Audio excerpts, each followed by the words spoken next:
udah 2 kali kita jual nih buahnya. Yuk kita petik, Mak. Seru kan, Mak? Seru. Seru. Oh, nih. Ini nanti akan kita jual.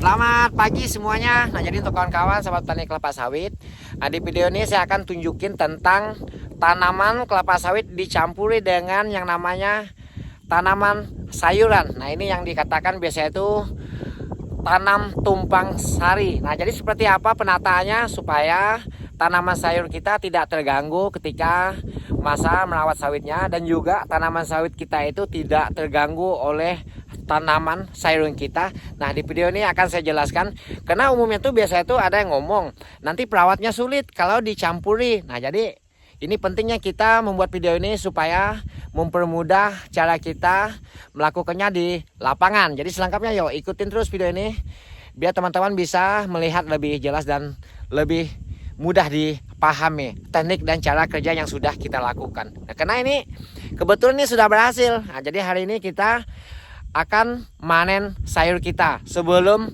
tanaman sawit itu berhasil, kita itu udah mendapatkan hasil dari tanaman sayur kita. Ikutin terus video ini. Nah, jadi penataannya seperti ini ya kawan-kawan. Ini lahannya kan kecil nih, cuma 1 hektar lebih. Kalau kita berharap dengan sawitnya, kalau lahan cuma 1 hektar lebih ini, kurasa ya hasil itu tidak seberapa ya. Cuma sebelum sawit itu berhasil, nah, jadi yang kita lakukan itu adalah melakukan penanaman yang namanya tanaman sayur. Ya terserah teman-teman mau tanam jagung, tanam sayur. Nah, jadi penataan itu seperti apa? Nah, ini ya. Nah, ini kan jalur sawit. Nah, teman-teman lihat di depan situ. Nah, sedangkan di jalur sawit ini ada yang namanya rumpukan. Ini jalur penumpukan sampah. Nah, jadi seperti ini penataannya ya. Nah, ini tanaman kita udah tumbuh ya. Nanti akan saya perlihatkan kepada kawan-kawan. Kebetulan hari ini kita tuh udah panen. Jadi teman-teman lihat hasil panen saya nanti seperti apa dan apa saja yang saya dapatkan di tanaman kita ini. Ikuti terus video ini ya. Ada di ini penataannya. Ini seperti ini. Nah, jadi ini nanti akan kita tanami sawit. Tuh udah kita pancang. Di bagian sampah tuh kita tanami sayur. Nah, jadi kenapa dibikin seperti ini? Nah, ketika masa penyemprotan, kita cukup menyemprot di bagian gawang tengah ini saja.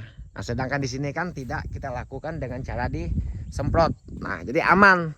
Kalau kita tanam bercampur-campur, nanti ketika merawat sawitnya itu sulit. Dan juga sayur kita itu nantinya ketika masa penyemprotan ikut mati juga. Kena itu imbas herbisida yang kita semprot di lapangan ini. Ayo kita lihat seperti apa hasil buah yang sudah mulai berbuah. Ini ceritanya kita petik baru mulai 1 biji tadi ya. Nih dalam keranjang kita nih. Yuk kita lihat di depan situ. Nah, jadi ini yang penting kita lakukan. Memang ada umumnya tuh dicampur aduk antara sawit dengan tanaman sayur. Ya sah-sah saja supaya tanaman kita itu akan dapat lebih banyak ya. Tapi ketika masa perawatan kita tuh sulit ya. Nah, kalau dibikin seperti ini, saya rasa ya mudah-mudah saja ya kan, karena ketika masa nyemprot ini nanti misalnya ada rumput di sekitar tanaman ini, cukup ini saja yang kita bersih. Nah, yang ini umumnya kita pakai cabut ya, pakai cabut rumputnya. Ini contoh daun tanaman ini. Nah, ini yang dinamakan pelenggi kalau di tempatku ya, labu kuning. Nah, jadi sebelum berbuah kita bisa memetik daunnya atau bunganya. Ini umumnya tuh laku. Kalau di tempatku laku ini dijual. Nah, nih yang dijual tuh biasanya pucuknya seperti ini. Seperti ini ya kan. Ayo kita ke depan situ. Di situ lebih kental ya, perkembangannya lebih bagus. Ini waktu itu dengan cara dibakar ya, dibakar pelan-pelan, cuma dikendalikan sambil kita membakarnya sambil menyediakan air ya kan, supaya api itu tidak merembet kemana-mana. Nah, itu umumnya tuh sering dilarang tuh kalau membakar, takutnya merembet kemana-mana. Cuma karena dibikin seperti ini, api itu cuma fokus di bagian sini saja ya, karena ini kan kita fungsinya untuk menanam sayur ya. Saya rasa ya untuk menanam sayur itu sah-sah saja dibikin seperti ini. Nah, ini kan ada manfaatnya juga, sambil kita ke ladang tengok-tengok sawit kita, sambil juga kita metik sayur. Tuh ada si mak-mak itu ya, mama saya itu sedang mungut buah itu apa namanya, buah pelenggi. Coba lihat mana yang udah mulai dipanen. Wah, tuh mana, mantap, lihat mah. Wah ini, nah ya kan. Tuh ini serunya nih ketika masa panen. Ini ceritanya udah berapa bulan nih mah? 2 bulanan ya? Kurang lebih 2 bulan. Ini udah panen yang kedua kita. Udah 2 kali kita jual nih buahnya. Yuk kita petik mak. Wah ini dipotong-potong mak pula ini tadi. Ayo kita pungut. Nah ini contoh buahnya. Nah ini namanya buah labu. Labu Rocky ya. Ini perenggi nih kalau di tempat saya namanya. Kalau di kotak bibitnya itu namanya nih perenggi Rocky, labu Rocky. Seperti apa? Seperti ini ya. Nih. Nah, ini seru kata mak. Seru kan mak? Seru. Seru. Oh nih. Ini nanti akan kita jual.